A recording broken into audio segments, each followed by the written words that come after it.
अस्सलाम वालेकुम सेठ साहब। वालेकुम सलाम। क्या हाल है सेठ साहब, ठीक हो? तबीयत से ठीक है? तो सेठ साहब थोड़े नाल एक काम पे आ गई छोटा जिया। जी जी हुक्म करो। थोड़े पैसे चाहिए दिन पे उधार एक दो दिन तक वापस कर दे।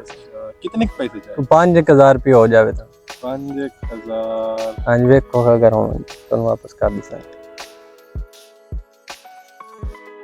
4500 रुपया है इंशाल्लाह एक दो दिन तक वापस हो। The number you've dialed is not responding at the moment. यार नंबर इशू पर तो बंद है। 3 दिन वास्ते पैसे ले गया ते आज 6-7 दिन हो गए ते हाली तक नहीं आया।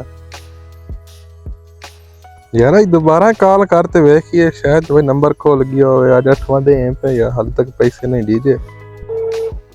आपका मिलाया हुआ नंबर फिलहाल मसरूफ है। यार कॉल काट देंदा है भाई, कोई बादशाह बंदा है यार। ये तो 3 दिन वास्ते पैसे लाए तो 8वां दिन तुम काला कटदा खलोता है।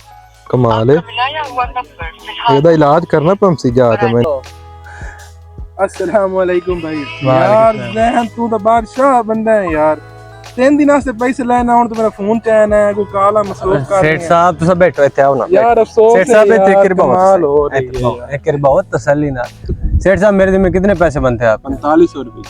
4500। अच्छा इस तरह है सेठ साहब के 1500 रुपए तो मैं आपको एक हफ्ते में अदा कर दूंगा। ठीक है। और 1000 का आप इस तरह कीजिए कि मुझसे अनाज ले लीजिए। 1000 और 1500 हो गए जी 2500 रुपए हो गए। बाकी कितने रह गए? 2000 में से 1000 रुपए तो मैं आपको इस महीने की 1 तारीख को मैं आपको अदा कर दूंगा। ठीक है। और बाकी आपके कितने बच गए? 1000 रुपये। 1000 रुपए बच गया आपका। ए जी आपका 1000 रुपए हम क्लियर हो गए। ठीक है जी। आपको वैसे शर्म आनी चाहिए। एक गरीब इंसान ने आपसे अगर पैसे ले भी लिए हैं ना, और आपको सोचना चाहिए आपने सिर्फ 4500 रुपए की खातिर इतने लोगों में मुझे जलील किया और आपका हिसाब मुकम्मल हो गया। ठीक है, आप ये रुपए अपनी जेब में डालें और यहाँ से चले जाएं। और ये बात याद रखिएगा कि आइंदा के बाद अपना चेहरा मुझे ना दिखाइए। बहुत मेहरबानी।